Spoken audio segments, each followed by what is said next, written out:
Kia ora. Kia ora. Hi everyone. So got Markie with me here, and Hi. it's Gwendoline from Taranaki Transgender Assessment and Counselling, just here with some thoughts for you. And this was a question that we had, or I had rather, about what to do if my family member, and we're going to expand this just to friends as well, if they come out as trans colleagues, and you're maybe you're like surprised, you weren't expecting it, what to do when that happens. So again, so it's like there's so much to think about when we think about these issues, and we can never cover them all. I think that's one of the reasons why I don't do that much video content on this area of our expertise, because it's like, where do you start? Where do you finish? Where do you start? Where do you finish? Yeah. So but I'm always open to these kinds of questions, and so thank you for the question, and we'll cover it as much as we can here, but with limitations because of the time and space and the format.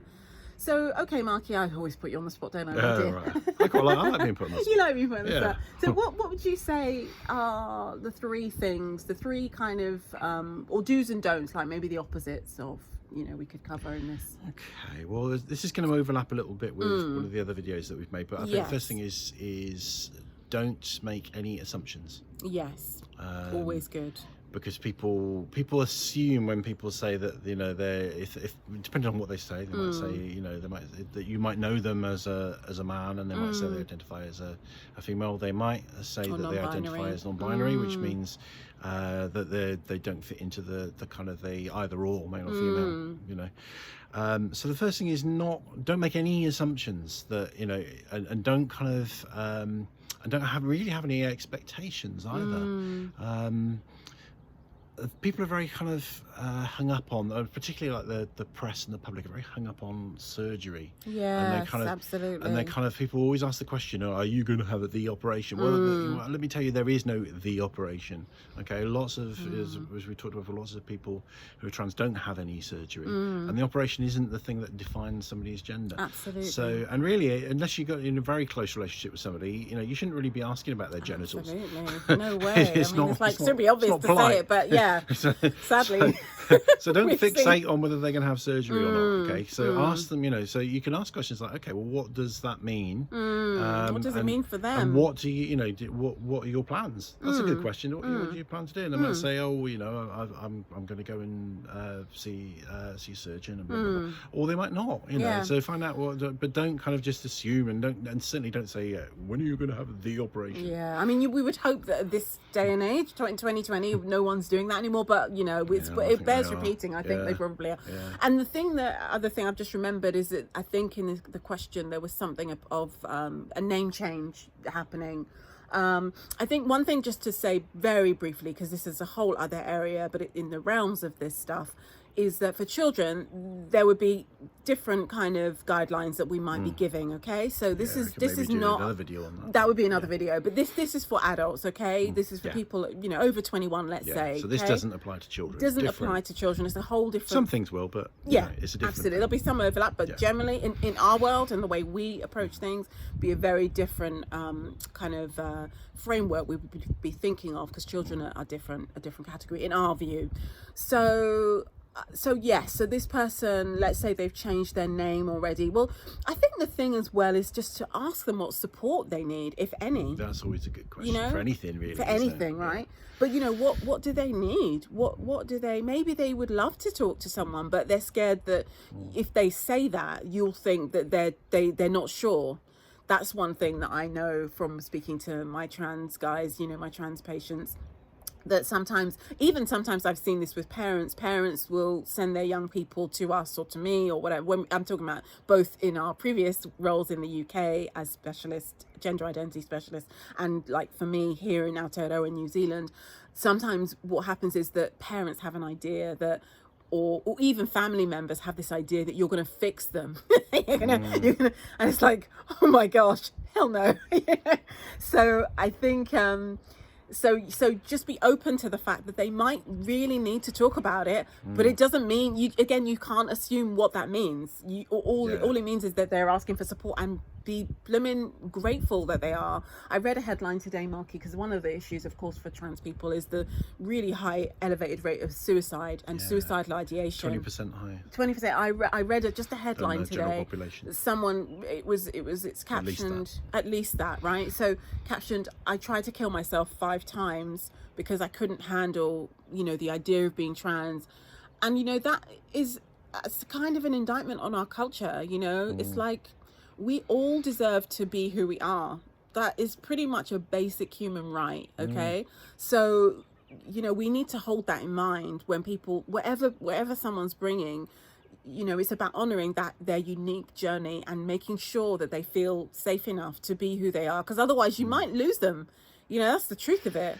Yeah, I mean, I think the thing is, you don't have to like it. I mean, I was with a client once who kind of more or less kind of came out in front of his father that would practically, disowned this person on the spot. Yeah. Oh, and I was kind of thinking, get a grip. This is only gender.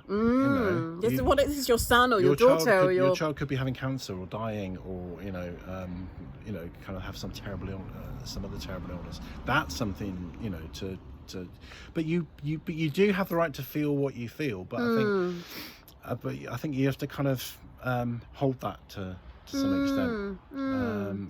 That's your business. What you feel about it is your business. They have the right to do what they want, okay, and you'll have your reaction to that. But it's their business.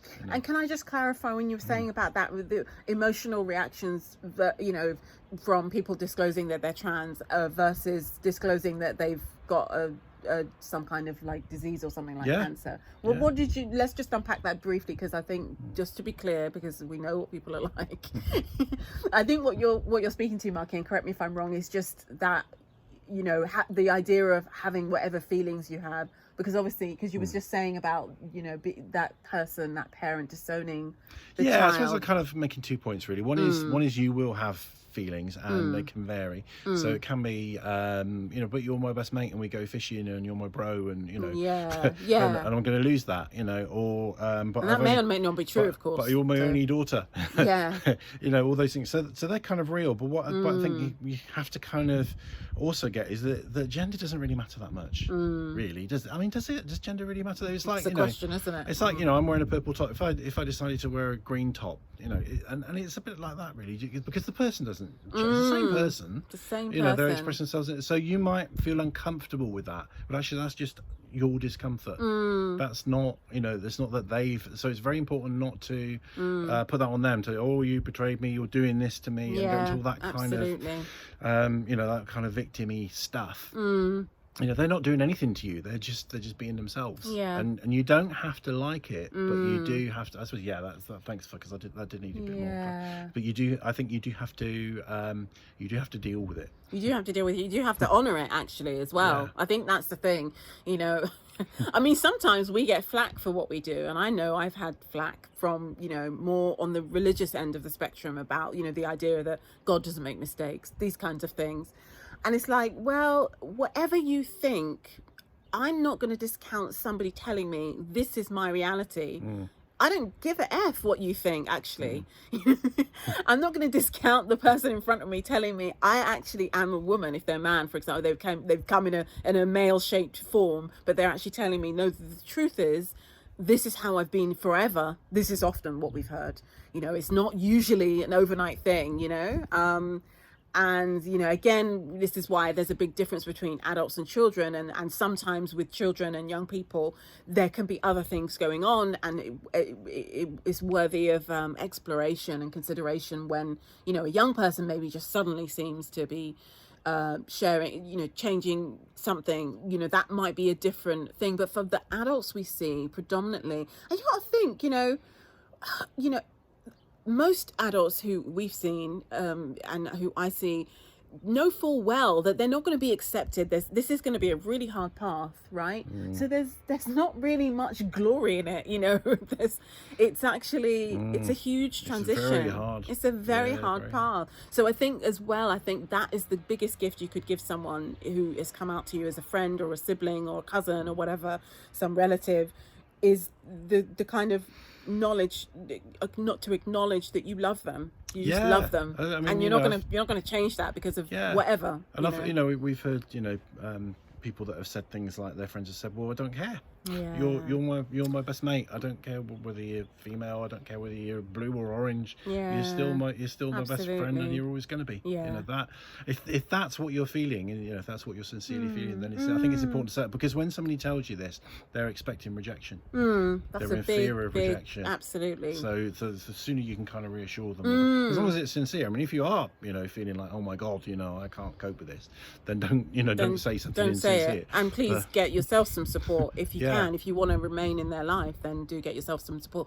I'm aware that we've kind of gone over our 10-minute mark, Markie, so we'll round this up if that's okay with you. Okay, just another quick YouTube. point. Pronouns. Always ask people what pronouns they want to use. If they're changing their name, then and also bear in mind that if you've known somebody for a long time, it's going to be difficult to start using different pronouns and using a different name. So it's good to say, well, look, I respect that. I'm going to do my best to call you by your right pronouns and by your new name. But sometimes I'll make a mistake. And please don't read anything into that. That's just me getting used to it. Yeah, Because, exactly. Because people not acknowledging name changes and not acknowledging pronouns is one of the biggest bugbears really of people that are transitioning. Absolutely, big pain point. So again, if you can say that, I think from my experience of working with trans people get very panicked about like the pronouns and stuff like that, and like getting it wrong. And that's a natural thing if you care about the person, and obviously you're going to care about getting the pronouns right. But in my experience, I mean, obviously I'm not a trans person, so I can't speak from the first person perspective, but having worked with many trans people, it's my sense is that it's your intention. Yeah. If your intention is to get it right, and like you say, you kind of put that extra the little disclaimer, if you will, say, I'm going to get it wrong, I'm so sorry, but I think people can tell whether people have got that intention or not. Some people just, they've got an attitude and they just really don't care. Yeah. And some people sort of are For real. trying their best and they're always trying too hard, and then they get nervous. And then they kind of mess it up because they're nervous, and then they get in a fluster and they make it worse. Yeah. And that's okay. That's them trying to respect you. Yeah. But thank you, Markie. I think we've covered as best as we can in a very short space of time. If you've got any questions, put put them them in the comments. because it's a big subject. Massive. So I hope this has been useful to you, and I'll see you in the next one. We'll See see you you soon. soon. Kia ora. Thank you, Markie.